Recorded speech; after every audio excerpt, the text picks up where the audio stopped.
করিম সাল্লাল্লাহু আলাইহি ওয়াসাল্লাম মদিনায় কোরআন দিয়ে প্রতিষ্ঠিত করেছিলেন, আল্লাহর বিধান, আল্লাহর সার্বভৌমত্ব কায়েম করেছিলেন।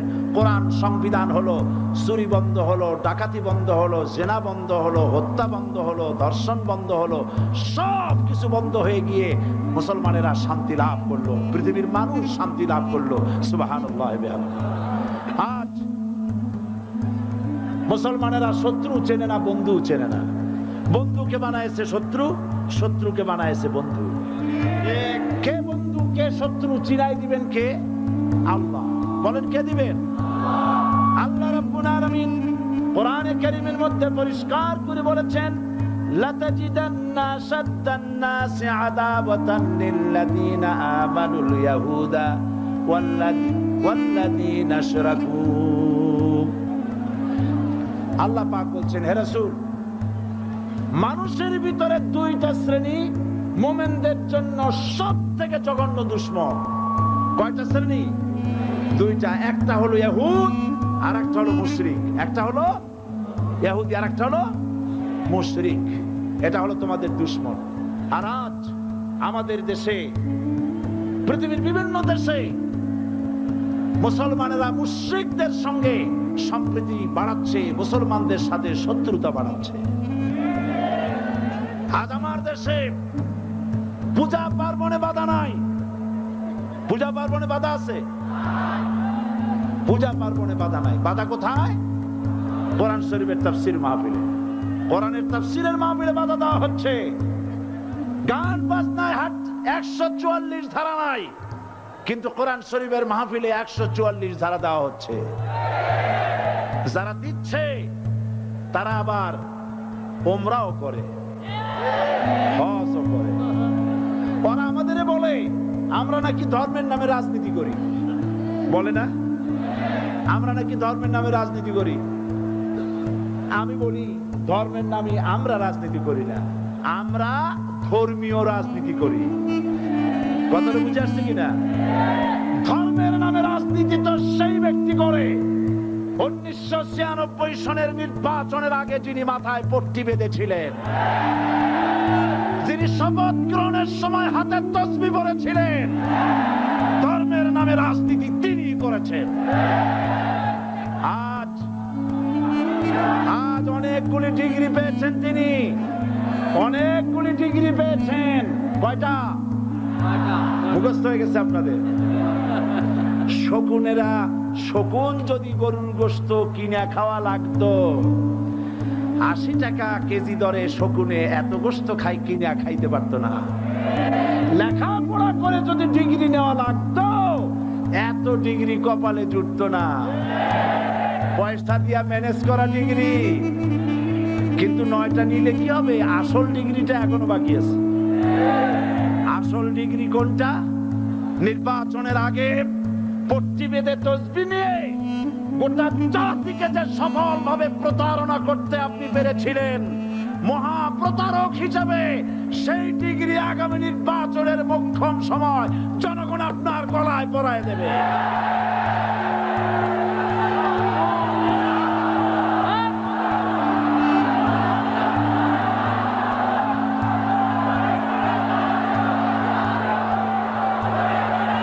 সুতরাং ধর্মের নামে রাজনীতি নয়, আমরা ধর্মীয় রাজনীতি করি। আমরা এই কোরআনের রাজনীতি করি। এই কোরআন নিয়ে বাঁচতে চাই, এই কোরআন নিয়ে মরতে চাই। এই কোরআন থেকে আমাদেরকে বিচ্ছিন্ন করতে চায় কাফের, বেঈমান, মুশরিকেরা।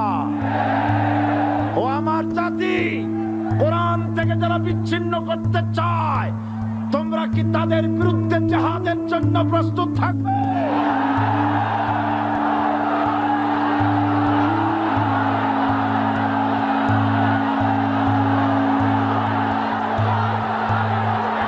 বসেন, বসেন, বসেন, বসেন, বসেন। আমি বুঝতে পেরেছি বিষয়টা কি। আসরের পরের থেকে বসা তো, সুযোগ পাইয়া খাড়া হইয়া কোমর সোজা করলেন। বসেন, সবাই বসেন। কোমর সোজা হয়ে গেছে, বসেন। এত বড় মাহফিল, জীবনে আর একটা পাবো নিশ্চয়তা আছে কি? জোরে বলেন, আছে? আজ আমাকে কথা বলতেই হবে ইনশাআল্লাহ, কারণ আগামীতে আবার আপনাদের সাথে দেখা হবে কিনা আমি জানি না। কথা বলতেই হবে। বসেন, কেউ দাঁড়িয়ে থাকবেন না। আমি দেখতে পাচ্ছি বাংলাদেশের ভাগ্য আকাশে উত্তর গগনে কালো মেঘ জমা হয়েছে, ঝড়ের পূর্বাভাস লক্ষ্য করছি। যদি মোকাবেলা করতে না পারেন সক্ষম ভাবে, এমন অন্ধকার গাঢ় কালো অমাবস্যা রাত আসতে পারে যার সুবে সাদেক হওয়া অসম্ভব। সুতরাং আপনারা কি কাপুরুষের মতো কাফের মুশরিকদের গোলামি করে মরতে চান? বিড়ালের মতো 500 বছর বেঁচে থাকার কোনো লাভ নাই। সিংহের মতো 1 ঘন্টা বাঁচতে চাই। আমাদেরকে বলা হয় সাম্প্রদায়িক উস্কানিমূলক কথা নাকি আমি বলি। পত্রপত্রিকা দিছে না তারা? সাম্প্রদায়িক উস্কানি কথা, সাম্প্রদায়িক উস্কানিমূলক কথা বলি। সেই জন্যই বোধহয় শত শত মুসলিম আমাদের কাছে এসে মুসলমান হয়। মানুষে আর বোকা বানানো যাবে না। যাবে কি? আর বোকা বানানো যাবে? তারপর বলছে কি? এরপরে বলছে, আমাকে বলছে রাজাকার।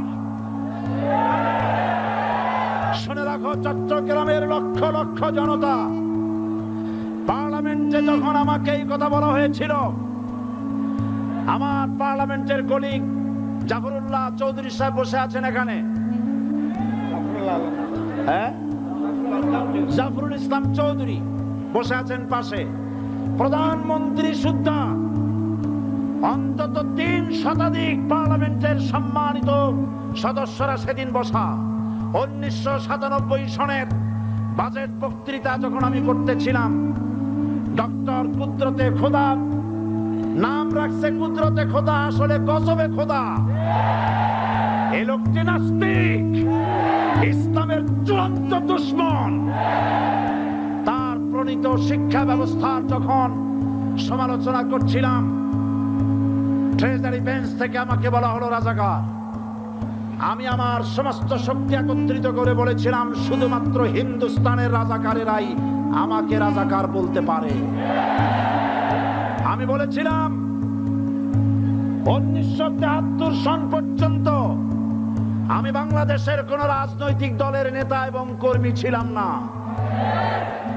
আমি রাজাকার নই। আমাকে রাজাকার বলে যদি তাকেও প্রমাণ করতে না পারে, 10 কোটি টাকার মানহানি মামলা দায়ের করব। আমার এই বক্তব্য সারা দুনিয়া শুনেছে। পার্লামেন্টে আমার এই বক্তব্য রেকর্ড হয়ে আছে। সেদিন 3 শতাধিক পার্লামেন্ট মেম্বারের কেউ আমার চ্যালেঞ্জ গ্রহণ করেন নাই। যে কোনো ব্যক্তি পার্লামেন্টে গিয়ে আমার বক্তৃতা দেখে আসতে পারেন। এরপরে 1997 সনের 7ই অক্টোবর দৈনিক জনকণ্ঠ পত্রিকা যখন আমার বিরুদ্ধে লিখলো, সেই পত্রিকায় সাইদির ওপেন চ্যালেঞ্জ 8ম পাতা, 1997 7ই অক্টোবর, এত বড় 2 কলমে হেডিং। সেখানে আমি বলেছি, বাংলাদেশের সকল সাংবাদিক, গোয়েন্দা বিভাগ, বাংলাদেশের সকল বুদ্ধিজীবীকে আমি আমার পিরোজপুরে আমন্ত্রণ করছি। আমার উপস্থিতিতে যদি কেউ প্রমাণ করতে পারে বাংলাদেশের স্বাধীনতা যুদ্ধের বিরুদ্ধে আমার কোনো ভূমিকা ছিল, সজ্ঞানে স্বেচ্ছায় জাতীয় সংসদের সদস্য পদ থেকে পদত্যাগ করব। 3 বছর পার হয়ে গেছে, আজ পর্যন্ত কেউ এই চ্যালেঞ্জের মোকাবেলা করে নাই। সুতরাং আমাকে যারা রাজাকার বলবে, তারা পিতৃ পরিচয়হীন অবৈধ সন্তান। 1971 সনের, শোনো মুসলমানেরা, 1971 সনের কোন কাদা সাইদির গায়ে লাগে নাই। আমাকে রাজাকার বলে জনগণ থেকে বিচ্ছিন্ন করবা, জনগণ থেকে আমারে বিচ্ছিন্ন করা যাবে না, কারণ এই জনগণ আমার জন্য আসে না, এই জনগণ আসে আল্লাহর কোরআনের জন্য।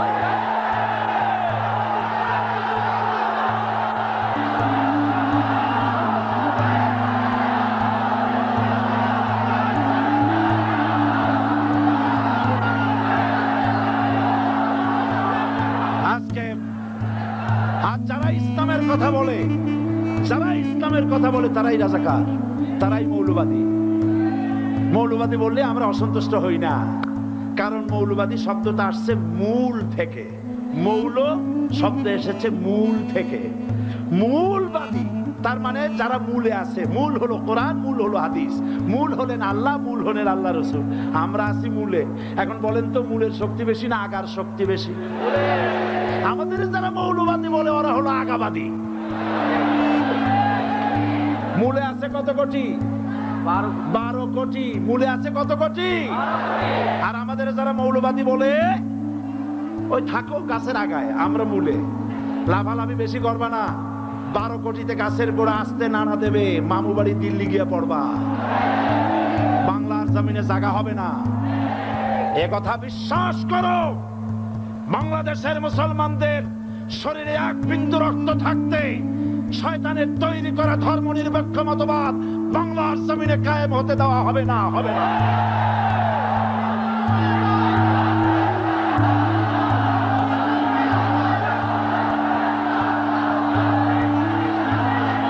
রাসূল করিম সাল্লাল্লাহু আলাইহি ওয়াসাল্লাম কোরআন প্রতিষ্ঠার জন্য আন্দোলন করেছিলেন।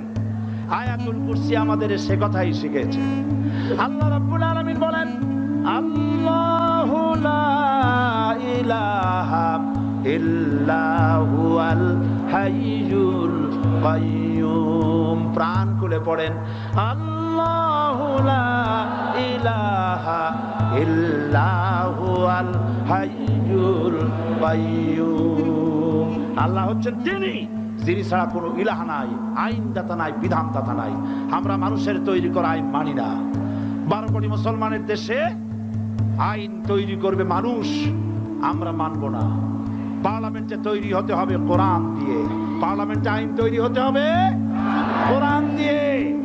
সুতরাং ভয় যতই পান আর যতই ষড়যন্ত্র করেন, 4 দল যখন একত্রিত হয়েছে, ঐক্যবদ্ধ থাকবে, সরকার ঐক্যবদ্ধভাবে গঠন হবে, নির্বাচন ঐক্যবদ্ধভাবে হবে এবং কোরআন হবে, আল কোরআনের পার্লামেন্ট হবে বাংলাদেশে।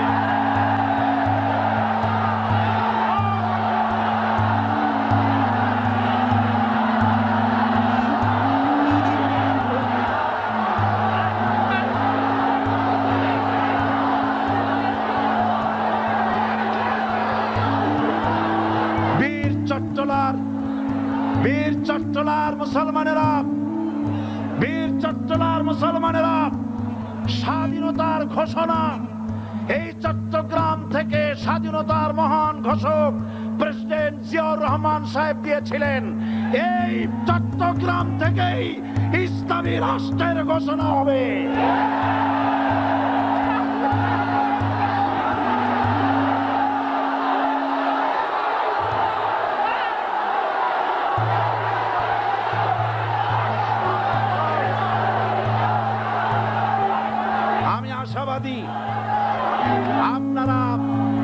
আপনারা অবশ্যই তা পারবেন, আমি 100% বিশ্বাস করি ইনশাআল্লাহ।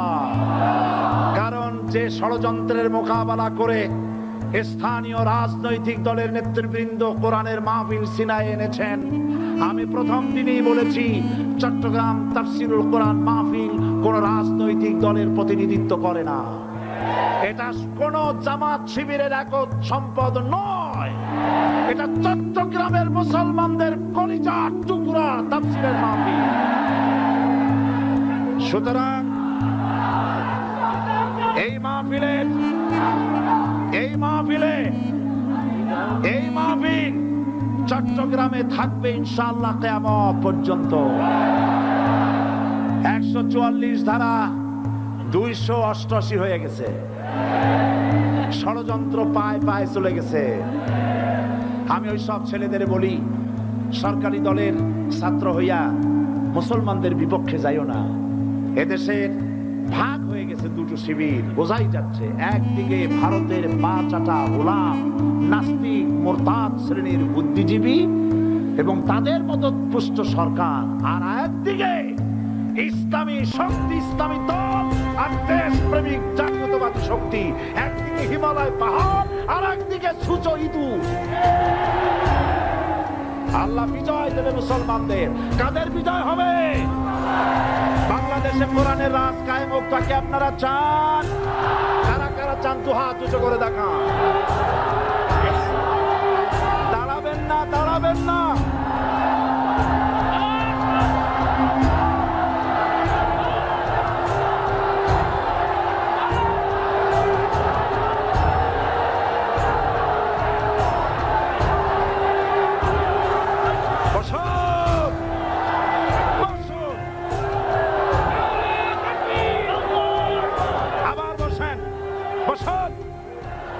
জোরে সরে জিকির করেন লা ইলাহা, আরো জোরে লা ইলাহা,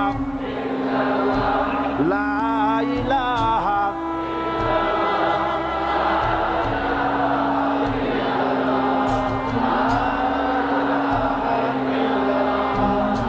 লা ইলাহা ইল্লাল্লাহ, লা ইলাহা ইল্লাল্লাহ, ইল্লাল্লাহু মুহাম্মাদুর রাসূলুল্লাহ। যারা যেখানে দাঁড়িয়েছেন বসুন। তিন শ্রেণীর লোকেরা আল্লাহর কালেমায় বাধা দিয়েছে। কয় শ্রেণী? একটা হলো রাষ্ট্রশক্তি, দুই নম্বরে মনে আছে ধনাঢ্য পুঁজিপতির গোষ্ঠী, ওরাও বাধা দিয়েছে। কারণ ইসলামকে বলা হয় পুঁজিবাদের আশ্রয়স্থল। নাউজুবিল্লাহ। সর্বপ্রথম ইসলাম কবুল করেছে কারা? ধনীরা না গরিবরা? কারা? গরিবেরা। সুতরাং ধনাঢ্য ব্যক্তিরা মনে করলো যে আমাদের তো সর্বনাশ হয়ে যাবে, আমরা দাস দাসী ধরে রাখতে পারবো না, আমরা মানুষকে শোষণ করতে পারবো না, যে নতুন কলেমার দাওয়াত আসছে। সুতরাং সরকারের হাতকে তারা পয়সা দিয়া শক্ত করেছে আর বলেছে যত টাকা লাগে এই লোকগুলারে ঠেকা। আজও আছে কিনা? তা আছে কিনা? তিন নম্বরে বাধা দিয়েছে ধর্মের নামের এক শ্রেণীর গায়েবী স্বার্থবাদী শক্তি, যার সম্পর্কে সূরা তাওবায় আল্লাহ পাক বলেছেন ইন্না কাসীরাম মিনাল আহবারি ওয়ার রুহবান লা ইয়াকুলুনা আমওয়ালান নাস বিল বাতিল ওয়া ইয়াসুদ্দুনা আন সাবিলিল্লাহ। ইহুদি আহলে কিতাবদের মধ্যে এক শ্রেণীর বুজুর্গ ধরনের লোক, দরবেশ জাতীয় লোক, যারা নাকি মানুষের সম্পদকে বাতিল পন্থায় ভক্ষণ করে, ওয়াসুদ্দুনা আন সাবিলিল্লাহ, এবং আল্লাহর রাস্তায় চলার জন্য মানুষকে বাধা প্রদান করে। এত বড় বিশাল মাহফিলে আপনি দাঁড়ায়া কোন মানুষকে কষ্ট দিবেন না, জায়েজ নাই। মুসলমানদেরকে কষ্ট দেওয়া কবিরা গুনাহ। বুঝতে পেরেছেন? যে যেখানে দাঁড়িয়েছে আপনারা বসা মানুষেরা তাদেরকে বসায় দেন। সুতরাং এই কালেমার দাওয়াত যখন হযরতে মুসা আলাইহিস সালাম দিলেন, ফেরাউন বলল আমি তো জানি না যে আমি ছাড়া আরো কোন ইলাহ আছে, আইনদাতা তো আমি, তুমি নতুন কোথা থেকে আইনদাতা নিয়ে আসছো? ফেরাউন বলছে দেখো, আমারে বাদ দিয়া যদি অন্য কাউকে ইলাহ বলে তুমি মানো আর সেই শিক্ষা নিজের জাতিকে দাও, তাহলে আমি তোমাকে ধরে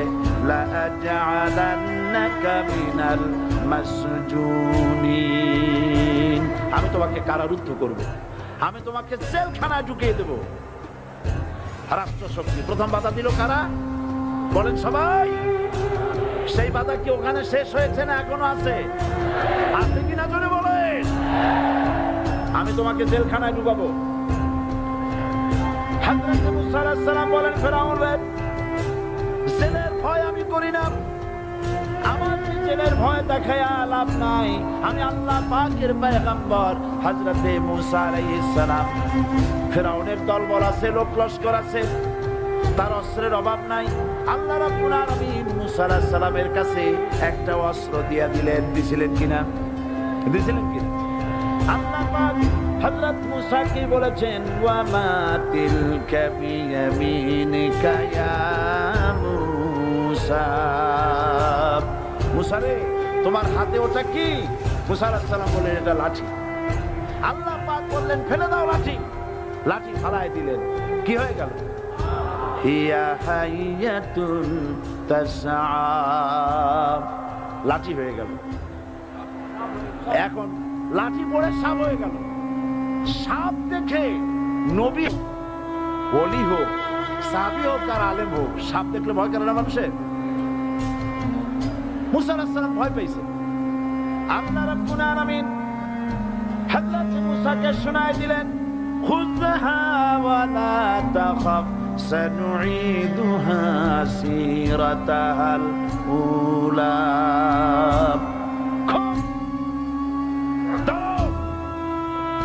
লা তাখাফ, ভয় পেও না। আল্লাহ বলছেন ধরো, ভয় পেও না। ধরার সঙ্গে সঙ্গে স্বাভাবিক অবস্থায় ফিরে আসবে, আবার লাঠি হয়ে যাবে। এখন আল্লাহ বলছেন ধরো। মুসা আলাইহিস সালাম কি ভয় পাওয়া উচিত হবে? আর উচিত হবে? মুসা আলাইহিস সালাম কি ভয় পাইছিলেন? কারণ হচ্ছে এই দুশমনের শক্তিটা খুব বড়ই দেখা যায়, মনে হয় যেন অনেক বড়, কি জানি কি। আল্লাহ পাক বলছেন, ইন্না কাইদা শায়তানে কানা দাঈফা। শয়তানের চক্রান্ত যতই তুমি মনে করো অনেক ষড়যন্ত্রের জাল বিস্তার হয়ে আছে, আল্লাহ কয় কিছুই না, দাঈফা, অত্যন্ত দুর্বল। আল্লাহ পাক বললেন ধরো। মুসা আলাইহিস সালাম সাপ ধরলেন, সঙ্গে সঙ্গে লাঠি হয়ে গেল। ফেরাউন বরদাস্ত করল না। রাষ্ট্রশক্তির পক্ষ থেকে আক্রমণ শুরু হলো। অপরাধ কি? মুসা আলাইহিস সালামের অপরাধ কি? কি অপরাধ? মাশাআল্লাহ, বুঝতে পেরেছেন। অপরাধ হচ্ছে তিনি বলেছেন লা ইলাহা, জোরে বলেন লা ইলাহা ইল্লাল্লাহ। এই কালেমাকে আজ আমরা ভিক্ষার বুলি বানাইছি। এটা হলো সার্বভৌমত্বের বুলি। এটা হচ্ছে আল্লাহ পাকের সার্বভৌমত্বের কথা। আজ আমরা মানুষের কাছে আমরা শুনি, মানুষেরা ভিক্ষা চায়, লা ইলাহা ইল্লাল্লাহ, এক মুঠ চাউল দেন, লা ইলাহা ইল্লাল্লাহ 10 খান পাই দেন। এই হচ্ছে কালেমার জিকির। আবার কেউ কেউ জিকির করতেছে লা ইলাহা আস্তে, ইল্লাল্লাহ জোরে। এমন জোরে কলব সাফ করে, কলব তাতে থাকলেও পারে, গেলেও পারে। এই কালেমার জার, এর আঘাত পয়গম্বররা মেরেছেন। হযরতে মুসা আলাইহিস সালাম যখন বলেছেন লা ইলাহা ইল্লাল্লাহ, এই ধাক্কা ফেরাউন বরদাস্ত করতে পারে নাই। দরিয়ায় নীলের ভিতরে আল্লাহ পাক ডুবাইয়ে শেষ করে দিয়েছেন, দেন নাই? হযরতে মুসা আলাইহিস সালাম তার উম্মতেরা দরিয়ার পাশে বসে দ্বীনি কথাবার্তা বলতেছেন। এমন সময় ফেরাউন, তার শত্রু হচ্ছে মুসা আলাইহিস সালাম। শত্রু কেন? মুসা কি ফেরাউনের পাকা ধানে মই দিয়েছে নাকি? বলেন আপনারা। তার হালের গরু পিটায় মারছে নাকি? অপরাধ হলো তিনি আল্লাহর জমিনে আল্লাহর আইন প্রতিষ্ঠার কথা বলেছেন। এই শুধুমাত্র এই অপরাধে ফেরাউন তার দলবল নিয়ে 3 দিক থেকে আক্রমণ করেছে। মুসা আলাইহিস সালামের উম্মতেরা ভয় পেয়ে গেছেন। তারা বলছেন ইন্না লামুদরাকুন, আমরা পাকড়াও হয়ে গেছি।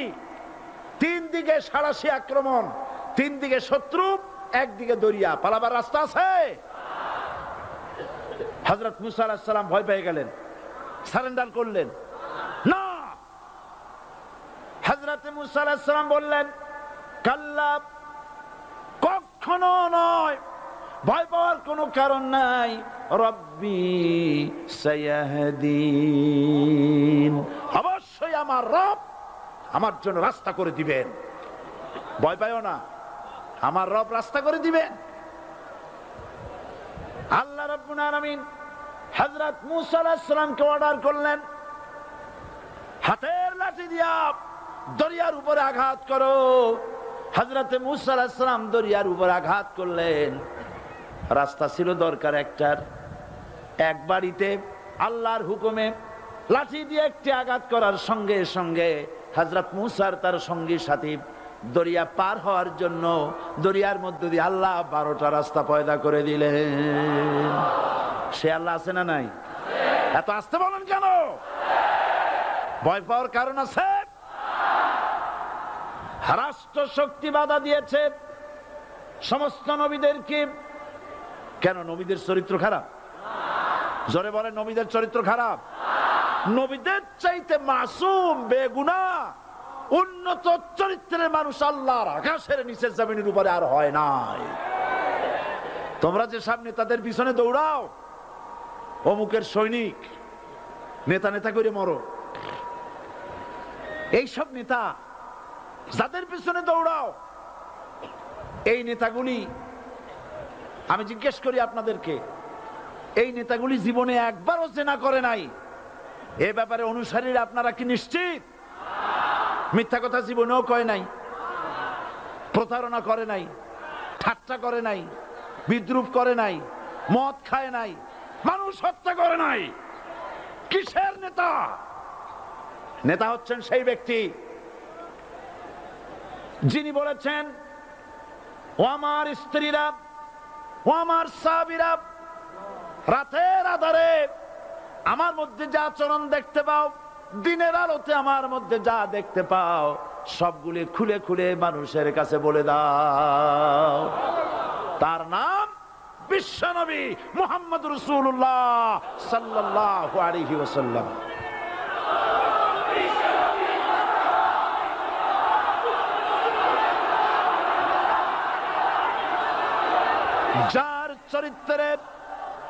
যার চরিত্রের সার্টিফিকেট আল্লাহ রাব্বুল আলামিন নিজে দিচ্ছেন, ওয়া ইন্নাকা লাআলা খুলুকিন আযীম।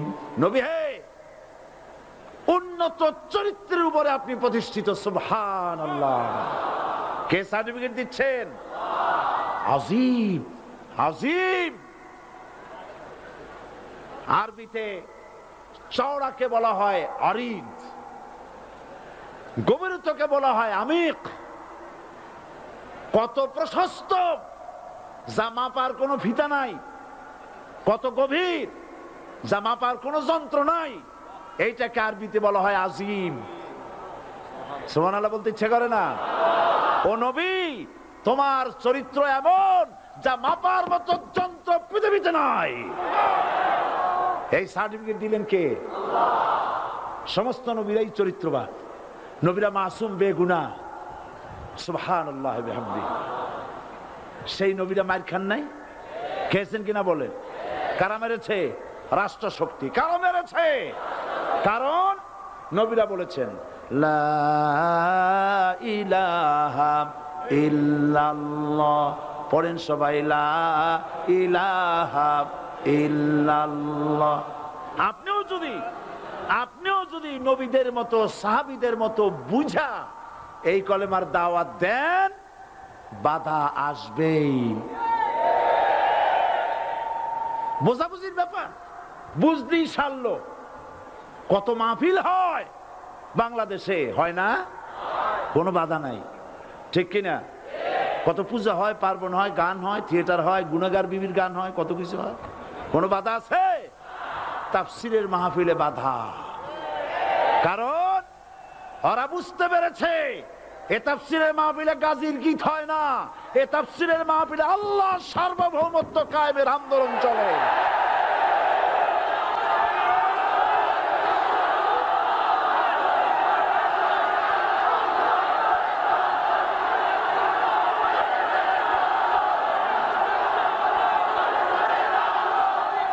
এবার দেখুন, এবার কলেমা বোঝেন, কালেমা বুঝুন।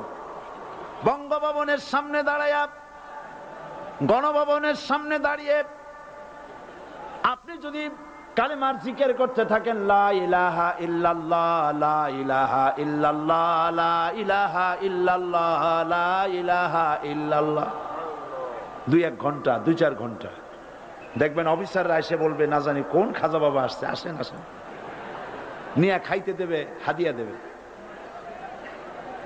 যেহেতু যিনি পড়তেছেন উনি বোঝেন না, কি বলতেছেন।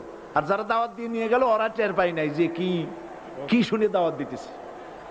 কিন্তু আপনি যদি বঙ্গভবন, গণভবন, সেক্রেটারিয়েট আর পার্লামেন্ট এর ভিতরে ঢুকে যদি বলেন কোন মানুষের তৈরি করা আইন মানি না, কোন সরকারের সার্বভৌমত্ব স্বীকার করি না, কারো বিধান মানি না, কারো তৈরি করা আইনের সামনে মাথা নত করি না, আল্লাহ ছাড়া কারো বিধান মানি না, হাদিয়া আসবে, খাইতে দেবে, পকেটে টাকা দেবে, খাওয়াবে এক জায়গায় নিয়ে। কোন জায়গায়? লাল দালানে। বোঝাবুঝি পয়গম্বরেরা দাওয়াত দিয়েছেন আয়াতুল কুরসি ফরজ নামাজ পড়িয়া। দেখছি অনেকেই জামার বুতাম টুতাম খুলিয়া তারপরে জোরে একটা ফু দেয়। অসুবিধা নাই, ফু আপনি দেন, কিন্তু কি পড়ে ফু দিচ্ছেন আপনি কি বুঝছেন কিছু? সুবহানাল্লাহ। বুঝলি কি এই চেহারা হয়? এতগুলো মানুষ লাগে নাকি বিপ্লব করতে, কালেমার রস কায়েম করতে? 313 জন মুসলমান যথেষ্ট পৃথিবীতে।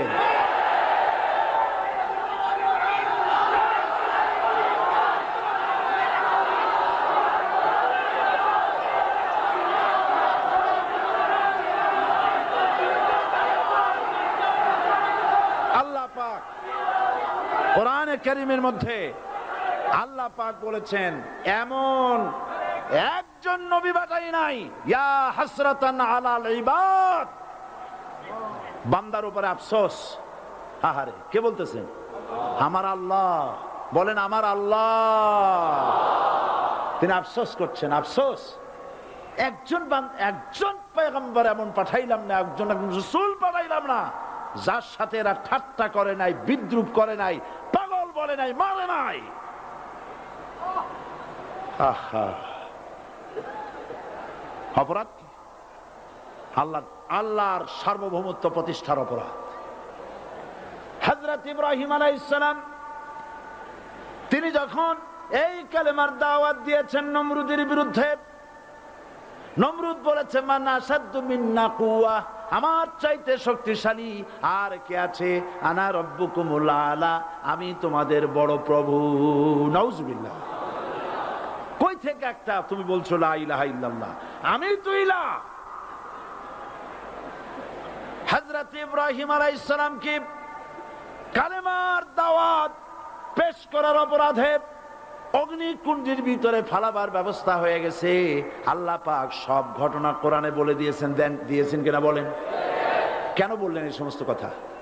এই জন্য বলেছেন ফেরাউন মরে যাবে, নমরুদ মরে যাবে, কিন্তু তাদের প্রেতাত্মারা যুগে যুগে তারা বেঁচে থাকবে। আগুনের ভিতরে ফালাবার ব্যবস্থা হয়েছে। আল্লাহ পাক বলে দিয়েছেন আমার রাস্তায় যদি চেষ্টা করো, জিহাদ করো, আমার সাহায্য তোমরা পাবে। ওয়া কানা হাক্কান আলাইনা নাসরুল মুমিনিন, মুমিনদেরকে সাহায্য